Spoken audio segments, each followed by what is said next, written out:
नमस्कार दोस्तों, मैं सचिन त्यागी और मेरे YouTube चैनल में एक बार फिर आप सब लोगों का बहुत बहुत स्वागत है। और आज एक बहुत बड़े लेवल पे समस्या सामने आ रही है, खासकर जो सेकंड वेव में कोविड हो गया था उसके बाद में, और वो है हेयर फॉल, बालों का झड़ना। खासकर लेडीज में बहुत ज़्यादा बाल जो है वो देखने को मिल रहे हैं गिरते हुए। तो आज इसी टॉपिक पे हम चर्चा करेंगे और यही इसका जो होम्योपैथी में हम क्या ट्रीटमेंट कर सकते हैं उसके बारे में हम डिस्कस करेंगे। तो चलिए दोस्तों शुरू करते हैं। हमारे बाल और हेयर जो है वो हमारे शरीर का बहुत इम्पोर्टेंट हिस्सा है एक्चुअली। और किसी की भी पर्सनैलिटी का काफ़ी कुछ डिपेंड करता है। जो हेयर होते हैं, फिर वो चाहे लेडीज़ हैं, चाहे वो मेल हैं, चाहे फीमेल हैं, तो पर्सनैलिटी पे जो है वो कहीं ना कहीं हेयर जो हमारे सर पे होते हैं वो एक एनहेंस करने का उसको काम करते हैं। और बहुत सारे लोग पर्सनैलिटी को जज भी करते हैं, बल्कि मैक्सिमम लोग जो है वो जब पर्सनैलिटी जज करने के जो पॉइंट होते हैं उनमें से एक पॉइंट बाल भी होते हैं, हेयर भी होता है। तो उसके हिसाब से, कॉस्मेटिक हिसाब से बाल जो है बहुत इंपॉर्टेंट पार्ट है। लेकिन लाइफ को चलाने के लिए, लाइफ को सरवाइव करने के लिए जो है वो बाल बहुत इंपॉर्टेंट पार्ट नहीं है।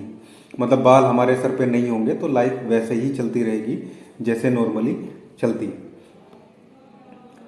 तो अब कोविड के बाद ये जो हेयर लॉस के केस हैं वो बढ़ गए हैं। इसके बहुत सारे कारण हैं।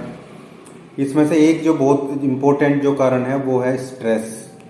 जिस टाइम जिसको कोविड हुआ है और कोविड का जो पीरियड था उस टाइम बहुत ज़्यादा स्ट्रेस जो है, तनाव जो है वो लोगों में देखने को मिला है।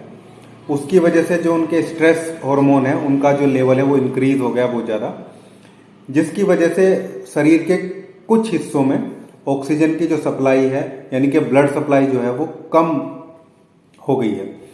और क्योंकि आप इसको ऐसे मान सकते हैं कि जो जो हिस्से बहुत ज़्यादा इम्पोर्टेंट नहीं है, जैसे बाल हो गए शरीर के, वहाँ ऑलरेडी हमारी जो इम्यूनिटी है उसने ब्लड सप्लाई, या हमारी जो बॉडी है उसने ब्लड सप्लाई कम कर दी है।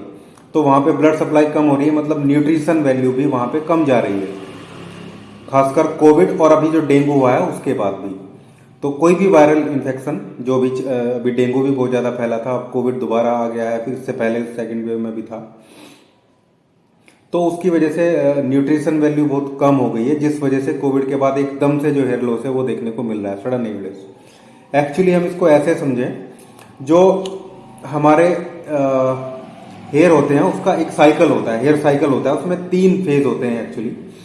एक फेज होता है एनाजन उसको बोलते हैं, या नॉर्मली ग्रोथ फेज आप उसको कह सकते हैं। सेकंड फेज होता है कैटाजन। कैटाजन को आप एक स्टे वाला जो केस है वो बोल सकते हैं कि भाई बाल वहीं के वहीं रुके हैं वो। और थर्ड होता है टेलोजन, जिसको शेडिंग फेज भी कहते हैं। तो पहले 2 फेज की मैं बात करूंगा। इन 2 फेज पे ही ये पूरा जो है डिपेंड करता है। फर्स्ट वाला जो केस है वो है ग्रोथ, जो वाला जो ग्रोथ वाली जो स्टेज होती है, उस कंडीशन में क्या आपके हेयर जो ग्रोथ वाली कंडीशन में, और 95% जो बाल हैं हमारे शरीर के, 90 to 95% वो इसी फेज में रहते हैं।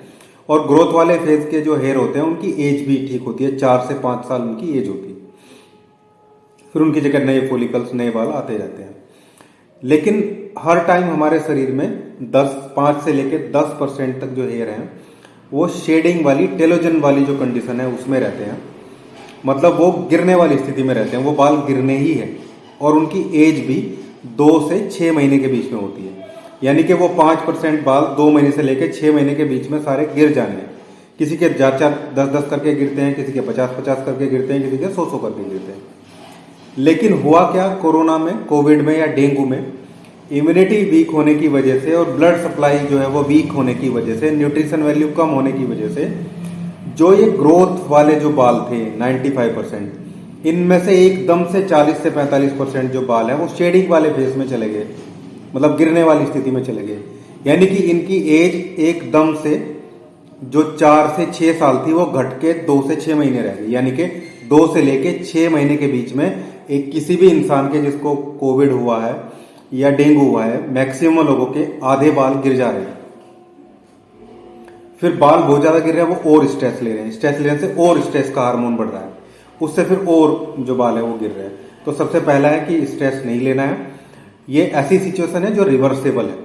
जिनकी एज 35 साल से नीचे है, 35 साल के आसपास है, उन बल्कि 40 साल से नीचे बोलूँगा, उनके ये जो एकदम से सडन हेयर लॉस हुआ है, इनमें से काफ़ी परसेंटेज जो बाल हैं वो वापस आ जाएंगे।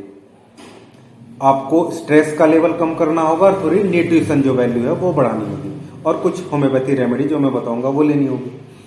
तो आप अच्छे से खाना खाना स्टार्ट कीजिए, अच्छा न्यूट्रिशन वैल्यू वाला खाना लीजिए, थोड़ी एक्सरसाइज कीजिए और स्ट्रेस को कम कीजिए। उसके साथ साथ कुछ होम्योपैथी मेडिसिन है, वो जल्दी से मैं बता दे रहा हूँ, वीडियो बहुत बड़ी ना हो इसलिए। और ये काफ़ी लोगों पे जो ट्राइड है वो ये काम कर रहा है, जो फॉर्मूले मैं बताऊंगा अभी आपको। इसमें थूजा एक रेमेडी आती है, मैं पिक्चर यहाँ लगा दूंगा, इस जगह पिक्चर लगा दूंगा, आप देख लेना। थूजा 200 की जो है वो लेनी है आपको। इसकी 2 बूंद रोज सुबह जीभ पे लेनी है खाली पेट। इसके बाद एसिड सल्फ एक रेमेडी आती है, एसिड सल्फ, और उसकी 2 बूंद जीभ पे सीधे लेनी है दिन में 2 बार, सुबह दोपहर और शाम। नेट्रम म्यूर एक रेमेडी आती है, उसकी भी 2 बूंद जुबान पे सीधी जीभ पे डालनी है, सुबह दोपहर शाम 3 बार। ये तो हो गया आपका नॉर्मल ट्रीटमेंट। ये 3 दवाइयाँ आप स्टार्ट करेंगे, इनसे बहुत फर्क जो है वो लगना शुरू हो जाएगा। इसके अलावा एक हेयर ऑयल भी है जो आपको लगाना है, वो मैं भी आपको दिखा देता हूँ। ये वीजल कंपनी का हेयर ऑयल है, जबरंडी हेयर ऑयल है, जबरंडी हेयर ट्रीटमेंट, काफ़ी फेमस है होम्योपैथी में, बहुत महंगा भी नहीं है और लगभग सारी अच्छी रेमेडी इसमें मिली है। इसमें आर्निका मोंटाना है, ब्राह्मी है, कैंथरिस है, जबरंडी है, विजबैडन है। विजबैडन भी बहुत हेयर ग्रोथ में जो है वो काम आती है। तो ये हेयर ऑयल आपको इसकी जो है मसाज करनी है रोज सर में 1 बार, और हफ्ते में 2 बार आप जो है शैम्पू कर सकते हैं। शैम्पू जो है हर्बल शैम्पू होना चाहिए, या आप सेम वीजल कंपनी का ही शैम्पू आता है होम्योपैथी का, वो शैम्पू आप ले सकते हैं।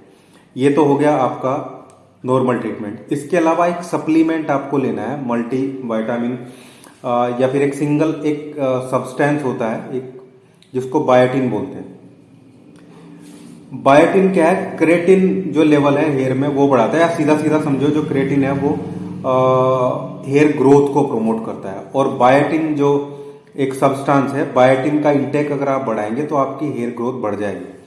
तो बायोटिन आपको किसी भी हर्बल सप्लीमेंट सोप से, आयुर्वेदिक सोप से, या फिर एलोपैथी जो मेडिकल स्टोर होते हैं वहां से भी मिल जाएगा। बायोटिन के कैप्सूल मिल सकते हैं, गोली मिल सकती है।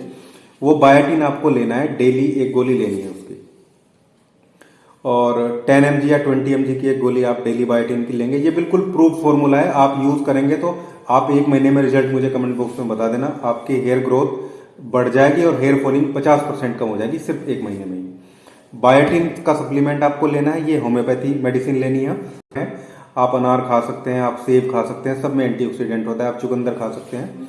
तो इन चीज़ों का इंटेक आप बढ़ाएंगे, इससे आपका जो हेयर फॉल है वो बहुत जल्दी ठीक हो जाएगा। तो ये ट्रीटमेंट था, और इसके बाद भी मैं डिस्क्रिप्शन में लिख दूंगा नीचे, जिसको डाउट है वो डिस्क्रिप्शन में मेडिसिन देख सकता है। तो ये हेयर फॉल जो पोस्ट कोविड के बाद हो रहा है उसमें बिल्कुल हेल्प करेगा। 100% रिजल्ट है इसके। थोड़ा टाइम लग सकता है, किसी में जल्दी हो सकता है, किसी में टाइम लग सकता है, लेकिन रिजल्ट पक्का मिलेंगे। और आप लोग इसे लीजिए, और उम्मीद करता हूँ वीडियो आपको अच्छी लगी होगी। अच्छी लगी है तो लाइक कीजिए, शेयर कीजिए और चैनल को सब्सक्राइब जरूर करिएगा। थैंक यू, धन्यवाद।